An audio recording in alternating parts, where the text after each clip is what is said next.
Ethiopian Educational Information and Communication Technology presents Educational Satellite Television Programs.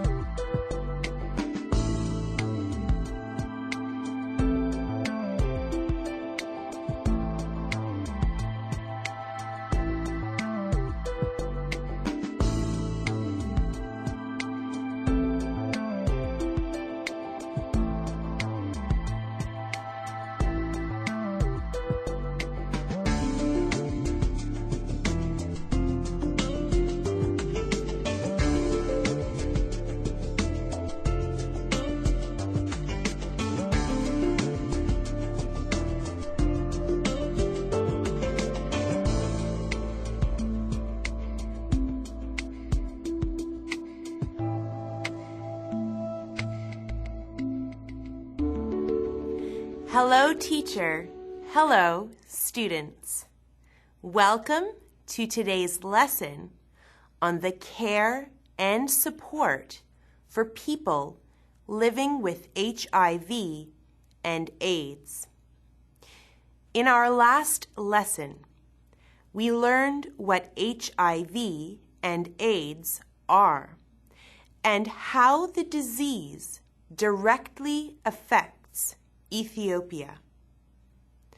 We also learned that people suffering from HIV and AIDS are discriminated against. Today, we will learn about groups of people who are working towards avoiding the stigma associated with HIV and AIDS and those suffering from it. We will also learn ways to educate, to care for, and support those who are infected. This is a very meaningful and important lesson today, students. Let us get started. HIV and AIDS has become an increasingly serious concern in Ethiopia. It affects the health of individuals, their families, and their communities. In our last lesson, we looked at some statistics showing us the effects HIV and AIDS has on the people of Ethiopia and other parts of sub-Saharan countries in Africa. We also started to talk about the stigma that is cast on people who suffer from the disease. Students, why do you think people infected with HIV and AIDS are discriminated against? Take a couple of minutes to think about this question and write down your ideas. Students, let's get ready. Begin.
Time's up.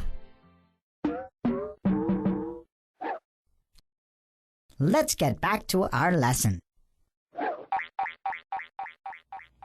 Welcome back. Thank you for taking the time to think about this question. It is important that we ask ourselves why this discrimination happens. In most cases, people with HIV and AIDS are mistreated because there are a lot of misunderstandings about the illness. Many people believe that they can contract HIV just by being around someone who is infected. As we have learned, this is not true. HIV and AIDS is a life-threatening disease, so people tend to behave irrationally when they believe they are at risk. People who do not understand HIV and AIDS often treat those who are infected unfairly. Some examples of this behavior include refusing to touch or socialize with an infected person, not giving them a job, or allowing their children to go to school. Some people may also refuse to serve infected people or not allow them into their shops. The isolation and judgment that sufferers endure can be very difficult to cope with. Can you think of a time when you were sick? Would it have made you feel better if people mistreated you? Obviously not. In Ethiopia, there are groups of people working hard to change the stigma associated with HIV and AIDS. They realize that with care and support, people infected with the disease can remain healthier for a longer time. Students, can you think of some examples of care and support that could help people infected with HIV and AIDS? List a few examples on a sheet of notebook paper, and then take a minute or two to share your answers with a few of the students sitting nearby. Students, let's get ready. Begin.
Time's up! Let's get back to our lesson. Welcome back, students. Did you share some of your examples? Here is a list of some examples you may have thought of.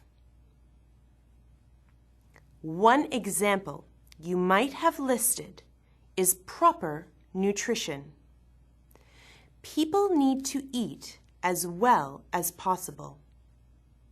This is necessary for everyone, whether they have HIV and AIDS or not. For infected people, proper nutrition keeps up their strength and allows their immune systems to deal with the virus for as long as possible. Another important way to support infected people is by educating them. This means that they would learn ways to avoid spreading the disease.